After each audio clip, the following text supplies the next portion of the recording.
pembacaan manaqib Tuan Syekh Muhammad Khalid bin Abdurrahman. Untuk ini akan dibacakan oleh Al-Mukarram Kiai Haji Abdul Halim Ahmad LCMM. Kepada Al-Mukarram Kiai Haji Abdul Halim Ahmad LCMM, persilahkan.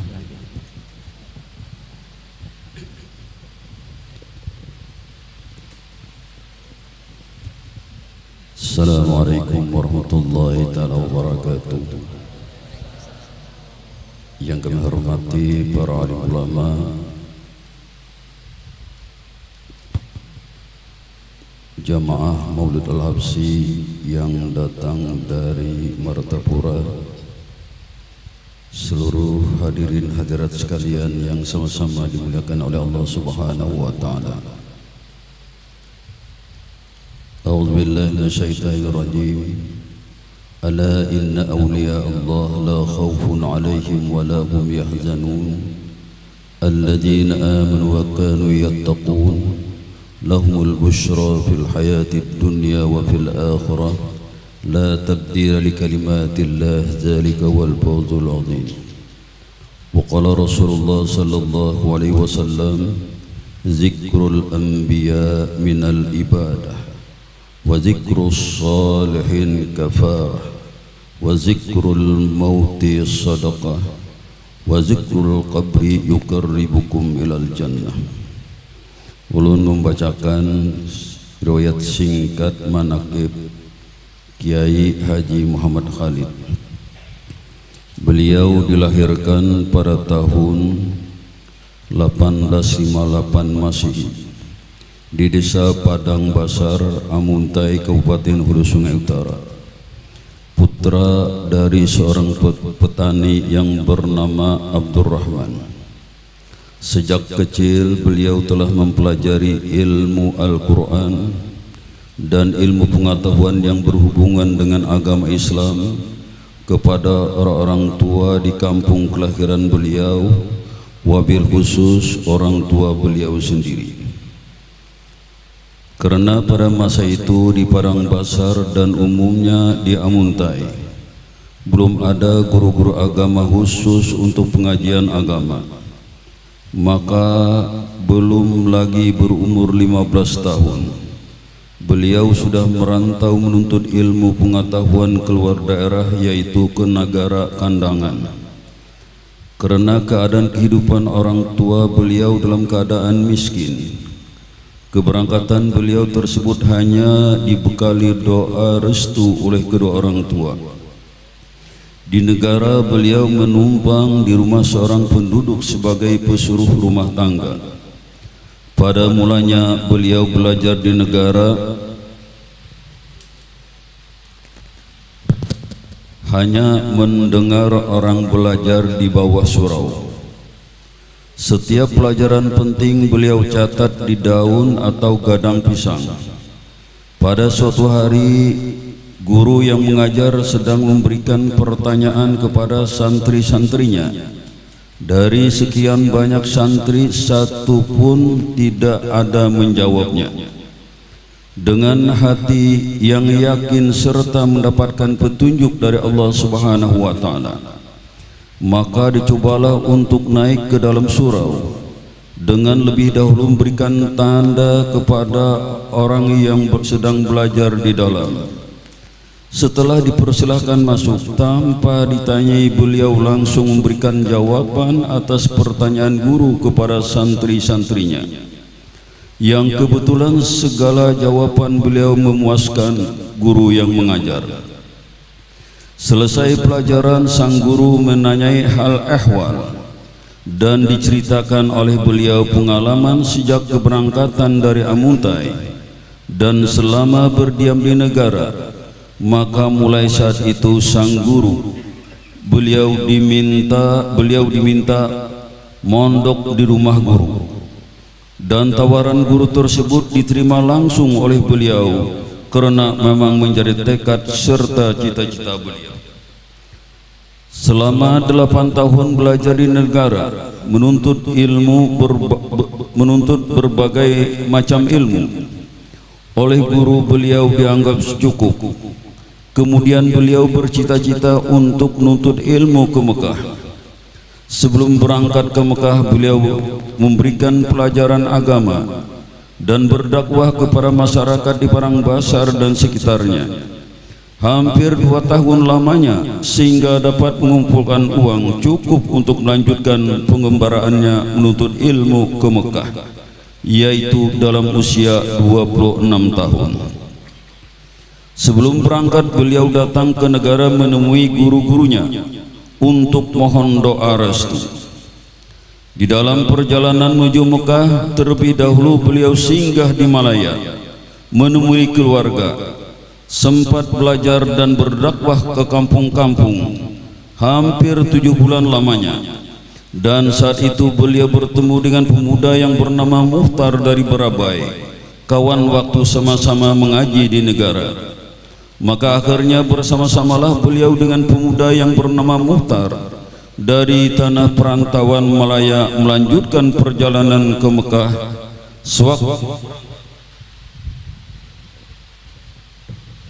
Sewaktu mau berangkat dari Malaya, semua keluarga yang berada di Malaya memberikan zakat harta kepada beliau.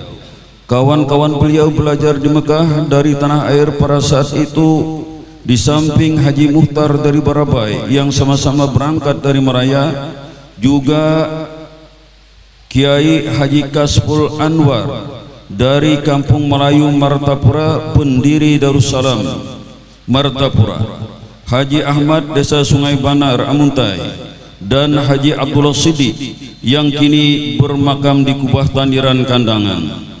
Guru-guru beliau selama belajar di Mekah antara lain Kiai Mahfuz At-Tarmusi, Syekh Umar Syatta, Syekh Al-Yamani, Habib Abbas Al-Maliki. Sewaktu belajar di Mekah atas permintaan raja, beliau dipercayakan oleh gurunya untuk mengajar di Masjidil Haram. Beliau adalah orang Kalimantan yang pertama yang mengajar di Masjidil Haram. Selama mengajar di Mekah, di antara murid beliau yang dapat dicatat Haji Arsad Pulau Pinang, Haji Ahmad Arab Pulau Pinang, dan Haji Abdul Hamid Sungai Banar Amuntai.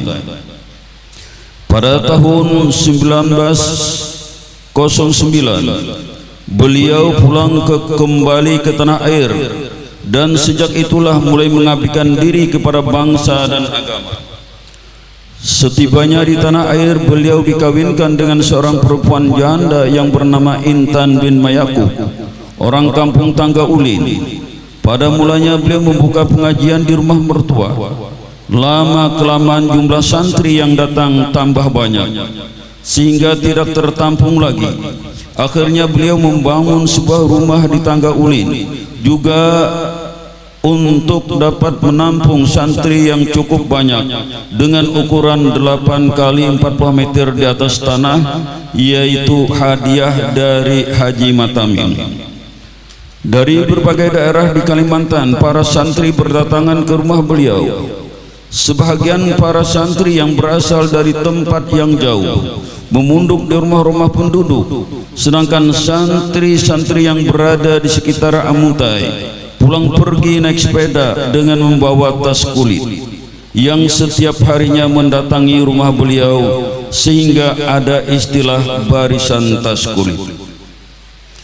Pada tahun 1920 beliau berangkat kembali ke Mekah dengan membawa keluarga beliau untuk menunaikan rukun Islam kelima. Selama 3 tahun di Mekah, yaitu tahun 1923, istri beliau melahirkan seorang putra yang bernama, dan satu orang putra beliau yang dibawa dari Amuntai bernama Ahmad Maki meninggal dunia. Situasi di Mekah pada saat itu dalam keadaan tidak aman, karena Raja Syarif Husin yang Ahlus Sunnah wal Jamaah digolingkan oleh Ibnu Su'ud yang Wahabi, karena beliau terlibat dalam penyebaran paham Ahlus Sunnah wal Jamaah, tentunya merasa tidak aman, sehingga pada tahun 1925 beliau bersama keluarga melarikan ke Baitul Maqdis dan negeri Syam hingga pulang ke tanah air. Pada tahun 1932, selama 4 tahun beliau sekeluarga merantau ke Sumatera, Batu Pahat, Pulau Pinang dan Malaya, memberikan pengajian agama di sana atas undangan murid-murid beliau yang belajar dengan beliau selama di Mekah, dan pernah pula memberikan pelajaran di Istana Raja Perak. Sedang di Tungkal, Sumatera, beliau sempat dibangunkan rumah oleh murid-murid beliau. Selama 2 tahun beliau memberikan pelajaran agama di pedalaman Samarinda dan undangan Raja Kutai Prakasit. Secara langsung beliau tidak pernah memberikan pengajian agama di madrasah ataupun pesantren. Namun murid-murid beliau banyak diperbantukan untuk memberikan pelajaran di madrasah, pesantren seperti Arabic School Amuntai sekarang Normal Islam, di Darussalam Martapura dan Kuliatul Atas Zuhur. Santri-santri yang pernah belajar dengan beliau yang dapat dicatat antara lain: yang pertama Haji Dahlan Parangpasar, Haji Asari Sulaiman yang kemudian menjadi menantu beliau, Haji Ismail, Haji Hasan, Haji Mastur Jahri MA, Haji Busran yang kemudian menjadi besan beliau, mertua putra beliau Haji Hamdan Khalid, Haji Muhammad Imran, Haji Abdul Malik, Haji Ardi, Haji Muhammad Janawi, Haji Basrah, Haji Basri, Haji Ahmad Nagara, Haji Busra, Haji Janawi, Haji Mansur dan Haji Jahri Waringin. Dan juga adalah Dr. Edan Halib sebagai tokoh nasional. Hasil-hasil beliau antara lain Aqidatul Imam, Tafakkur, Risalah Haji, Risalah Fidyah, Nurus Sama, Risalah Khaid, Tafridul. Pada zaman revolusi, beliau mengarahkan santri-santri untuk ikut perang Sabil, merebut kemerdekaan. Kepada beliau banyak datang para pemimpin, tentara dan laskar untuk minta nasihat dan doa. Hari wafatnya beliau, Kiai Haji Muhammad Khalid, seorang ulama besar, wafat pada hari Sabtu jam 14.15 siang tanggal 12 Zulhijjah 1382 Hijriah atau 6 April 1963, masih dimakamkan di belakang rumah beliau sendiri di Tangga Ulin. Waktu beliau wafat, berdatangan para ulama di Kalimantan Selatan yang pernah menjadi murid beliau, para pejabat daerah dan seluruh lapisan masyarakat untuk melepaskan orang yang selama hidupnya memberikan petunjuk tentang hukum-hukum agama kepada masyarakat dan berusaha mencetak ulama dimanapun beliau memberikan pengajian. Sepeninggal beliau pengajian agama di rumah beliau dilanjutkan oleh Kiai Haji Asari Sulaiman, nantu beliau, kemudian diteruskan oleh putra beliau Kiai Haji Hamdan Khalid, seorang lulusan Universitas Al-Azhar Kairo.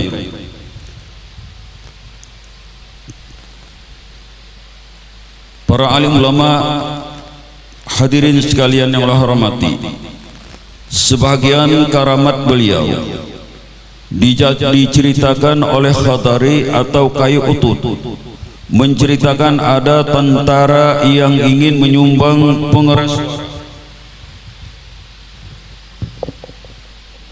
agar saat ceramah bisa didengar oleh orang banyak, tetapi beliau tidak mau, dan pada saat pengeras suara mikrofon tersebut mau dinyalakan atau dihidupkan, tiba-tiba mikrofon tersebut tidak mau hidup. Di antara keramat Kiai Haji Khalid bin Abdurrahman yang diceritakan oleh Sudai, semenjak Masjid Raya Amuntai dibangun di tengah kota Amuntai, beliau tidak pernah salat Jumat di masjid tersebut karena mereka meninggalkan masjid lama yang bertempat di desa Pakacangan. Alasan mereka meninggalkan masjid tersebut karena masjid akan ambruk atau hancur dengan goncangan air di saat air pasang. Sampai sekarang ternyata masjid masih baik dan bisa dilaksanakan salat Jumat. Setelah itu beliau setiap hari Jumat salat di Masjid Padang Basar memakai perahu. Pada suatu Jumat, beliau sedang menuju ke Masjid Padang Basar memakai perahu atau jukung yang dikayuh oleh Sudaing. Tiba-tiba hujan sangat lebat. Ternyata baju beliau pakai tidak basah dan perahu atau jukung pun tidak kemasukan air hujan. Dan diceritakan juga oleh Sudaing, saat beliau ikut menggali kubur, ada mendengar suara orang tahlilan di sekitar kuburan beliau.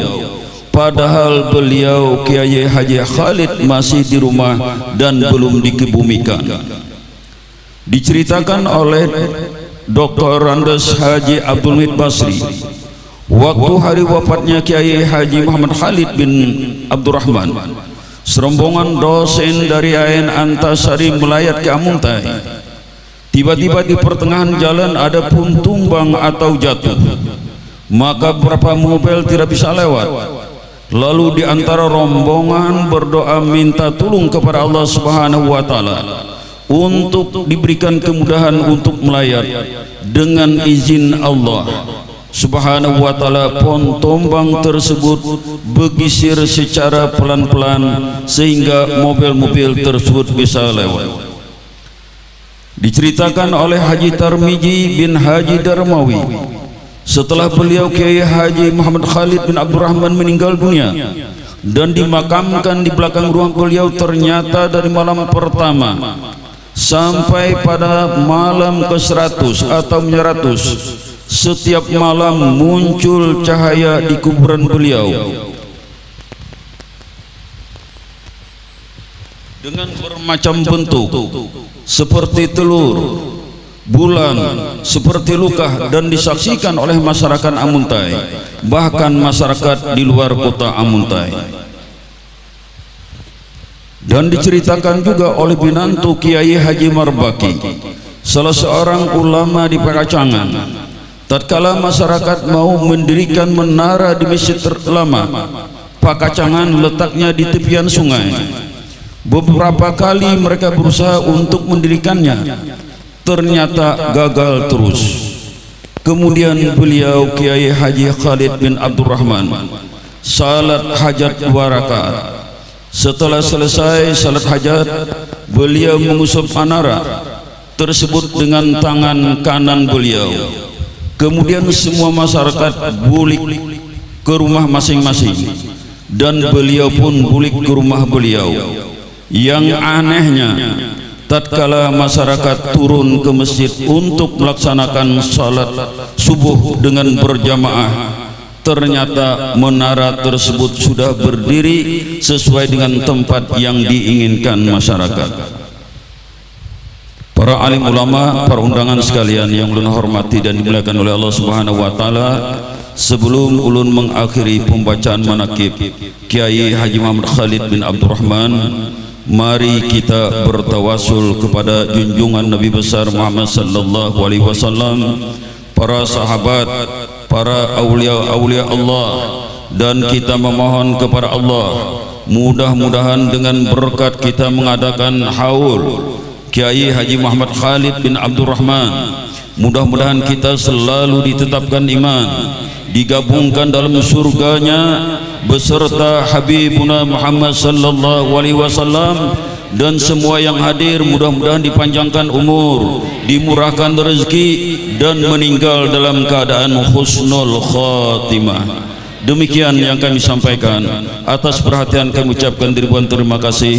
Hadanallahu wa yakum ajmain. Wassalamualaikum warahmatullahi wabarakatuh.